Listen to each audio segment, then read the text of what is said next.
Hello guys, welcome back to my channel र हजुरलाई मेरो च्यानलमा स्वागत छ। आज चाहिँ मैले इन्कोको यो बायोमेटल स अथवा होल स कसरी बुझ्नुहुन्छ हो त्यो चिज अनबक्सिङ गर्न गइरहेको छु। र यसो ब्रिकेस हेर्नुहोस्, यसमा पुराना फिल्महरुमा देखाउँछ नि पुरा ड्रग्स बोकेर हिँड्ने आउँछ नि, पैसा बोकेर, त्यस्तै ब्रिकेस छ। त्यति उ त छैन, राम्रो त छैन, तर चिपै छ। त्यही पनि ट्याक्क हेर्दाखेरि चाहिँ एकदम राम्रो ट्याक्क हुन्छ नि ब्रिकेस, त्यस्तै छ, हामी हेर्न सक्छौँ। अनि यसको ठ्याक्क पछाडि चाहिँ के लेखेको छ हेर्नुहोस् है, बायोमेटल होल स सेट भनिरहेको छ। 12 पिसको सेट हो।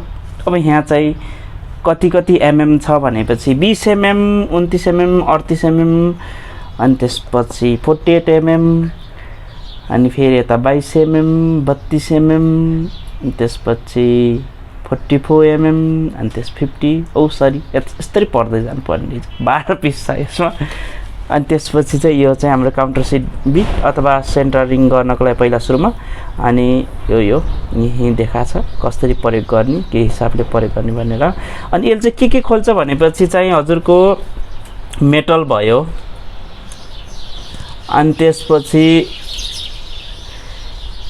पीवीसी भयो, अनि त्यसपछि यो कपर, जिङ्क, अनि के हो नि के मेटलै त खन्।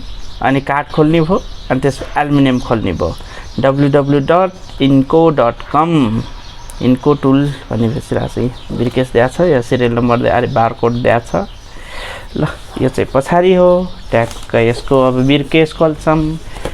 ल टन टन टन टन, ओहो हेर्नुहोस् भित्र के नै होला भनेको यही छ। र यहाँ हेर्न सक्छौँ जस्तो यो दिएको छ। यहाँ चाहिँ योमा चाहिँ के दिएको छ भन्दाखेरि चाहिँ 12 सेट भयो। अनि त्यसपछि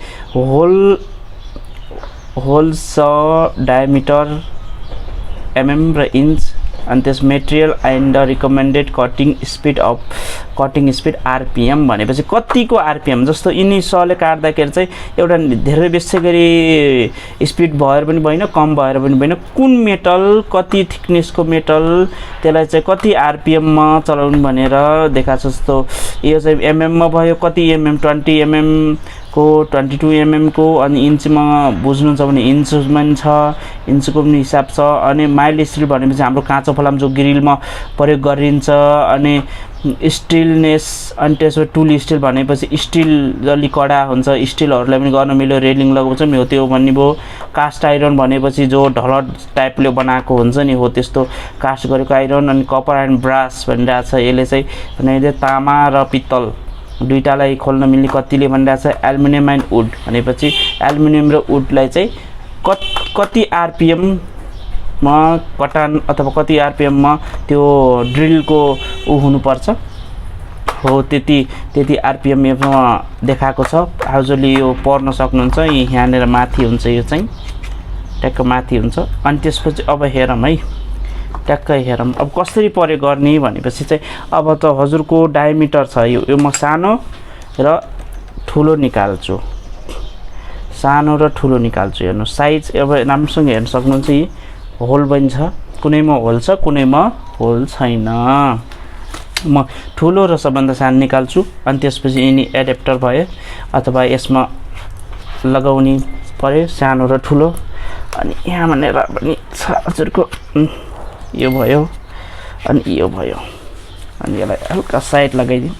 ल ठुलोलाई चाहिँ कसरी लगाउने भनेपछि म पनि अब पढ्दैछु, सिक्दैछु भनौँ। यसरी घुमाउनु भयो भने सर, यसरी घुमाउनु भयो, यो माथि आउँछ, यसरी घुमाउनु भयो भने यो तल आउने भयो। अनि त्यसपछि यहाँ पनि थ्रेड दिएको छ, हेर्न सक्नुहुन्छ, थ्रेड दिएको छ यहाँ पनि, र यो थ्रेड पनि दिएको छ। यो डन्डीले यसरी घुमाउने, ठुलोलाई चाहिँ यसरी घुमाउने, अनि ट्याक्क लगिसकेपछि त्यहाँनिर हेर्नुहोस्, यहाँनिर होलमा म्याच गराएर यसलाई हल्का यसरी ट्विस्ट गरिदिनुहोस् त, हल्का म्याच गरेर। यो थ्रेडले मात्रै भएन कि यो सपोर्ट पनि दिने भयो, हातले कस्नुहोस्, हल्का पिले छ, त्यसले केही फरक पार्दैन हजुरको। अनि त्यसपछि अब कटिङ गर्न सुरु गर्नुहोस्। यो चाहिँ अब हजुरको पहिला सुरुमा बिट लाग्ने भयो अनि त्यसपछि बिस्तारै बिस्तारै पहिला सुरुमा बिस्तारै सुरु गर्नुस् अनि त्यसपछि बिस्तारै बिस्तारै बढाउँदै जानुस् स्पिड। र अब चाहिँ यो चाहिँ कस्तो भनेपछि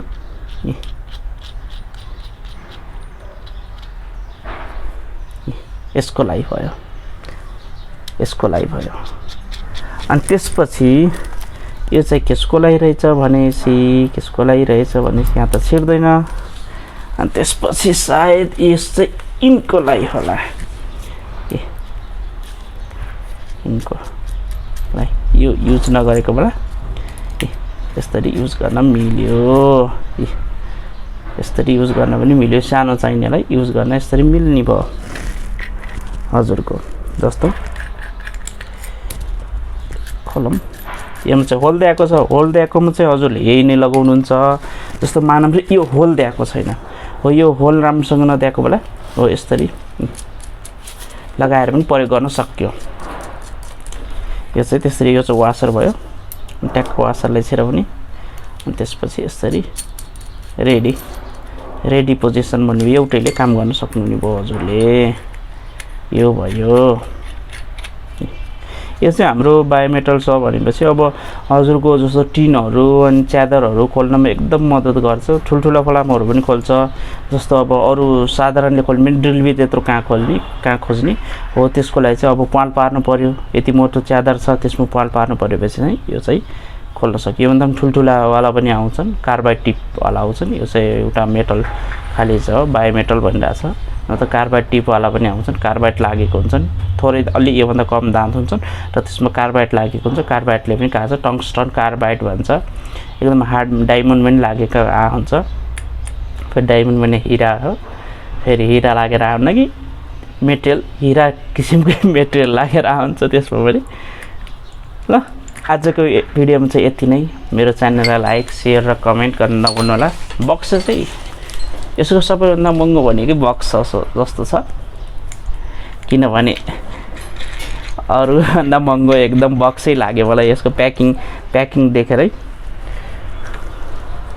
लाग्यो म यसो प्याकिङ गर्दै हजुरसँग बिदा पनि लिन चाहन्छु र मेरो च्यानलमा केही सोध्नु परेमा केही बुझ्नु परेमा हजुरले कमेन्टमा गएर मसँग कन्ट्याक्ट गर्न सक्नुहुन्छ मेरो च्यानललाई लाइक सेयर सब्सक्राइब गर्न नभुल्नु होला किनभने हजुरहरूले गरेपछि भो अघि बढौँला त म यस्तै भिडियो अरू ल्याउँदै गरौँला त्यही भएर सब्सक्राइब गर्न चाहिँ नभुल्नु होला यदि गर्नुभएको छैन भने तुरुन्त अहिले नै सब्सक्राइब गर्नु होला आजको लागि यति नै हस्त धन्यवाद।